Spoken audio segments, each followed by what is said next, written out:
Welcome to the Practice You podcast. My name is Elena Brower.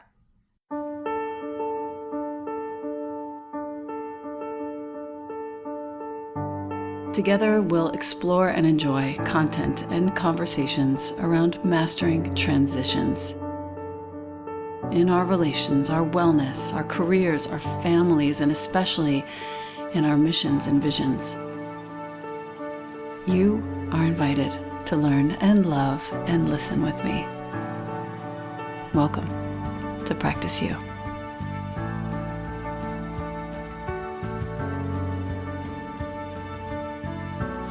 Welcome back to the podcast.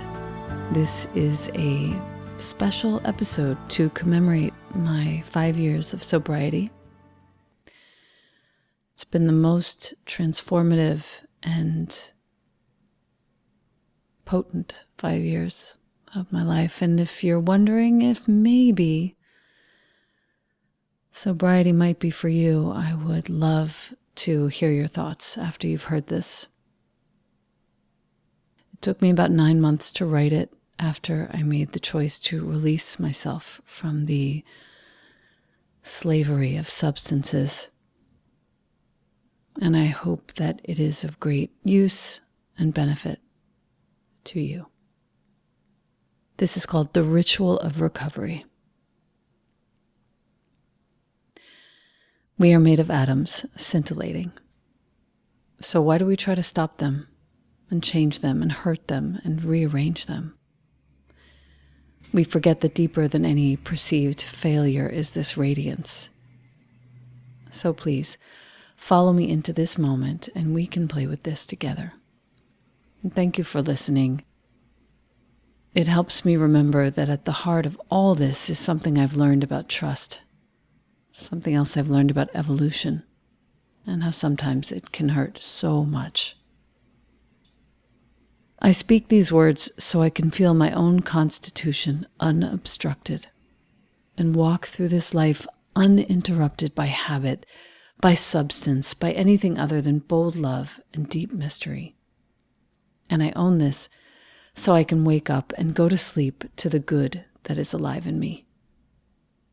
And so that I can feel the frequency of my telepathy and my healing and my caring, and feel all my real feelings and not be afraid to share them with you. May anyone who is struggling take my hand now and walk through this. Walk through this with me. May we taste and hold the sweetness of setting ourselves free.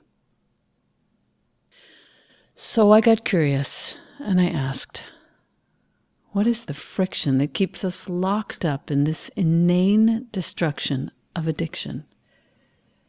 The perception that we're not enough, we can't sit with ourselves, we can't find the right love without drugs. What is that blame? That pain, that undeliverable shame? And how is it that every day I thought I needed to find some redeeming intelligence somewhere in my mind, and I would go to the sun up on my roof, and I would smoke my very favorite connection to the truth of who I am. And each time I'd tinker with the moment and I would tell myself, girl, you're owed this for doing so much good in the world. But the whole time I knew I was killing a beautiful girl. I knew the whole time I'd have to sit here on this day and tell you about all the ludicrous whys and ways I just hated being alone with myself. But now I get to proudly share what else. I am clean 5 years now. And I'm learning what the highest love is. With myself, my James, my folks, my kid, and still with my sister, so much energy I was using to doubt and resist her. I'm learning with my exes, and they're fine women. And I'm learning with my best friends who know exactly what to say, exactly when. All along I knew I couldn't stop these sensations of helplessness and neediness, but when I needed help, it landed in the most perfect little bits. So now a note of gratitude. First, thank you, worthlessness, for being a most formidable catalyst. And thank you for giving me absolutely all that I could get of you. And thank you to James and Gabby and Tommy and Allie and all the rest who never once asked me to be anything more or less than my absolute imperfect best. And thank you to the substances I loved so much. Thank you for opening me, and thank you for showing me, and thank you for a spontaneous ceremony. And thank you for finally letting me be. I had to stop squeezing myself into those painful places and start sharing the real and rightful traces of my place in this big story. So I forgive myself now for starting all these wars in my organs and my consciousness. I'm ready to sing all my songs and lay down my weapons and travel and cook and enjoy my simplicity and just be home with my kid and know that I'm listening to him tell me about his day and his class and whatever has meaning. I'm grateful to lie down with him and just hear him breathing instead of longing for that numbness that did feel like oneness. It did. We all know that it does, but it never lasts. And it always ends with that impossibly loud thud of ignorance, the voice of another choice. I now see that I was addicted to ignoring what I knew. And that's the real habit I'm breaking. No more walking through these fake doors, shaking and making trouble for this body. I am now officially hooked on humility. I'm hooked on kindness. I'm hooked on tranquility. And I am hooked on my highest identity. I am hooked on the unknown that is known in me. And now I get to dream and receive les messages de l'univers, all those big ideas that find me, the things I'm truly privileged to care about. I get to give my time and my resources and my sensitivity, and I get to make things sacred instead of shredding up my integrity every day. I get to settle into this vibrant vastness that's calling from within all of us.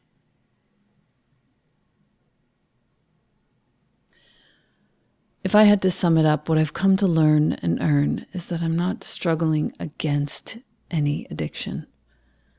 I'm aiming directly for my evolution, for this glorious revolution of my body and mind, this magical chance to finally find with bright, open eyes and a wide, softened soul that I am ready. I am ready to grow. I am ready to become more wise and more graceful and more steady and more lovely and sit at the feet of all you above me and listen and be simple and sing and align with all that is tender and gentle and kind. So here's the recipe, the ingredients, the how. The way that I've come from then until now is this. 3 words. Flip the script. Turn the ship. And when it seems right and justified to have that drink or that puff because, good Lord, I deserve this, don't I? Or, the world is not enough without this.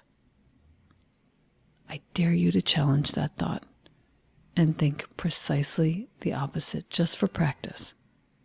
For example, why on earth on this day would I hide or run when I know in my fragile beauty that I am the only one to evolve this choice I'm about to make and be the change and shift my state and turn these generations of escape artists into folks who really care about themselves? I can do that. I say, tell your heart to invade your mind. Do it now. Just let it fly. And then turn your brain away from your habit and seek out friends that help you locate your magic. I say, be a light worker right here on this earth, and then show someone else the beauty of their own worth. And just in case you get stuck, and you will if you're real, just put your attention on what you feel. Be a witness. Ask in your quietest, tiniest voice, what is the finest sensation prior to the thought that I need this high? And when you watch and you see, you'll slowly dissolve any perceived need. And you will emerge from that moment coherent and sound and land head on pillow, perfectly surrounded by the music of your quiet mind, becoming silently grounded in your healing heart. And if all that fails and you have to restart again, just know that this is never the end of your possibility. Tomorrow will arrive, sourced and waiting for your faith and your trust and your skill and your space. I swear, this will be the one pathway to revealing your true face. It's all about the feminine, boys and girls. So let it all go and trust your intuition. It's been telling you all along, you are the teacher, you are the wisdom, you are the strong, and your adventure matters to us all. So be joyful and be creative and be ready to feel called to make a difference. It's time to feel like you're contributing and truly participating in all of this. So allow yourself to be alone with all of it. No more walls, no more veils, no more doubt, no more waiting. This is what we're all anticipating for you.